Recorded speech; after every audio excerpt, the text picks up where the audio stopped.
বিশ্বকাপের সেমিফাইনালের মহালয়ে মুখোমুখি হতে যাচ্ছে ফুটবল বিশ্বের দুই পরাশক্তি আর্জেন্টিনার বনাম ইংল্যান্ড।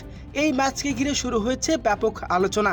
ঠিক তখনই সামাজিক যোগাযোগের মাধ্যমে আলোড়ন সৃষ্টি করেছে একটি জ্যোতিষী বিড়াল। ম্যাচ মাঠে করার আগে এই ভাইরাল বিড়ালটি জানিয়ে দিয়েছেন সেমিফাইনালের সম্ভাব্য বিজয়ী দলের নাম, যা শুনলে রীতিমতো চোখ কপালে উঠবে আর্জেন্টিনার সমর্থকদের। বিস্তারিত জেনে নেওয়া যাক বিড়ালের সেই ভবিষ্যৎবাণী নিয়ে। চলিত বিশ্বকাপে একের পর এক সঠিক ভবিষ্যৎবাণী করে আলোচনায় উঠে এসেছে এই বিড়ালটি। এবারের সেমিফাইনালে আর্জেন্টিনার বনাম ইংল্যান্ডের হাই ভোল্টেজ ম্যাচে বিড়ালটি বেছে নিয়েছে ইংল্যান্ডকে। তার এই সিদ্ধান্তের উপরে সামাজিক যোগাযোগের মাধ্যমে ব্যাপক আলোড়ন সৃষ্টি করেছে। তবে কি সেমিফাইনাল থেকে বিদায় নিতে হচ্ছে আর্জেন্টিনারকে?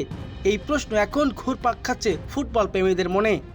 জ্যোতিষী বিড়াল ইংল্যান্ডকে ফেভারিট বললেও দমে যাচ্ছে না আলভেরেস্তিনরা, কারণ হিসাব তারা মনে করিয়ে দিচ্ছে কোয়ার্টার ফাইনালে সুইজারল্যান্ডের বিপক্ষে কোয়ার্টার ফাইনালের ম্যাচে এই বিড়াল সুইজারল্যান্ডকে বিজয়ী ঘোষণা করেছিলেন।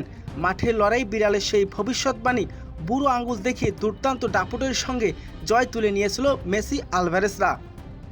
ভক্তদের দাবি এবারের মাঠে লড়াই সেই ইতিহাসে পুনরাবৃত্তি ঘটবে। বিড়ালের ভবিষ্যৎবাণী ভুল প্রমাণ করে ফাইনালে উঠবে আর্জেন্টিনার। আপনাদের কি মনে হয়, ভাইরাল সেই বিড়ালের ভবিষ্যৎবাণী একেবারেই সত্যি হবে, নাকি দুর্দান্ত ফর্মে থাকা ইংল্যান্ডকে রুখে দিয়ে টানা দ্বিতীয়বারের মতো ফাইনালে পা রাখবে মেসির দল আর্জেন্টিনার? আপনার মূল্যবান মতামতটি অবশ্যই কমেন্টে লিখে যাবেন।